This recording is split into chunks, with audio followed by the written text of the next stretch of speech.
Rusi Macho 175 latest upgrade. At alamin din natin ang kanyang cash and installment ngayong 2021. Kaya stay tuned tayo dyan mga kapatid. Shall we have breakfast together?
So ito po mga kapatid yung Rusi Macho 175. Ito po yung 2021 version nila, no? May binago na rin sa kanya. Baga nag-upgrade siya. Unang-una sa mga decals. Ayan, no? Bago na yung decals niyan. At ang kulay nito mga kapatid ay glossy black, no? Then may decals na kulay red and white. Then pangalawa, ito pong kanyang carrier dito sa likod. Ito yung binago sa kanya na parang pang TMX ng Honda na mga kapatid yung design, no? Kasi yung dati ay ganito pa yung carrier, masyadong malaki mga kapatid, kaya in-upgrade nila, pinaganda pa nila. Kaya ito na yung latest ngayon mga kapatid, no? Ganito na yung carrier. Ayan, ito yung mga bago yan lahat hanggang doon mga kapatid, no? Ayan, yan po yung bago ng TC 175. Then sa makina niya, ayan, kulay parang brown na parang golden. Yun, sa mga nakakaalam mga kapatid ng kulay niya to. Then 5 speed po mga kapatid yung kanyang shifting. Then ayan na nga po, Euro 3 na rin siya. Then sa mga switch na ginamit ay okay din, no? High and low, turn signal light, busina, and then yung clutch nya okay din.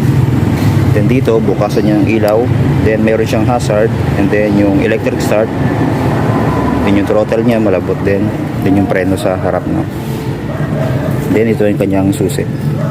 Tapos sa susian standard ignition lang. Then dito sa kanyang panel board, ayan, andyan yung speedometer, odometer, signal light, neutral, and then yung headlight. Tapos yung gear shift dito 1, 2, 3, 4, 5. Then may logo ng Rusi dito. Ayan, ito naman yung decals dito, no? Ayan, Macho nakalagay. Then dito sa kanyang headlight, halogen bulb pati yung signal light. Tapos ito salamin yan. Tapos may chrome design pa dito mga kapatid. Then meron siya mga aerodynamics. At tapos andun yung busina sa loob. Then ito, hindi nawawala ito, no? Yung tatak ng Rusi dito. Tapos naka-telescopic fork. Ayan, then may cover pa. Tapos isang magandang puntos ay stainless na po yung fender niya, no? Harap at likod po mga kapatid. Then naka-drum brake itong sa harap, ganon din po yung sa likod, no? Tapos is pang yung maganda sa kanya, yun, pansin natin, yung Rusi dito naka-emboss na talaga mga kapatid. Yan yung magandang ginawa ng Rusi ngayon. Mukhang ano na siya, premium na mga kapatid. Then naka-spokes, then tube type po yung gulong, at ang size ng gulong dito sa harap ay 2.75 by 17. Yan. Then sa tank nya, ito yung tank nya, ang tank capacity nito ay nasa 10 liters mga kapatid. Then sa upuan, yan, okay din, no? Maganda na rin yung upuan nito. Sakto lang mga kapatid sa kanyang carrier, napantay lang siya. So ayos to mga kapatid. Then meron pa ring side stand and center stand. Then sa OBR, okay din, napiflip. Then isa pa mga kapatid ay apat na yung shock nya sa likod, no? Then ito yung signal light, then may fender pa rin na stainless.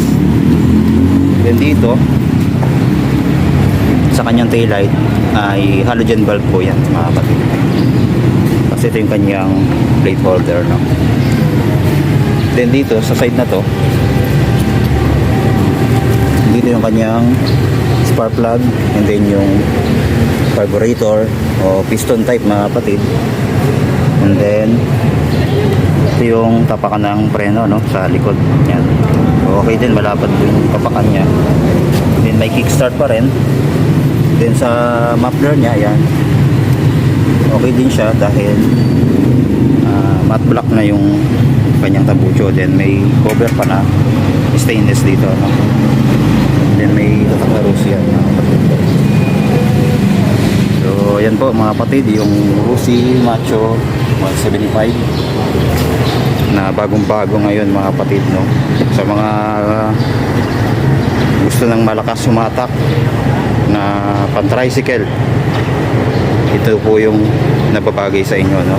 So ayan po, marami po silang mga motor dyan na bago ngayon, no?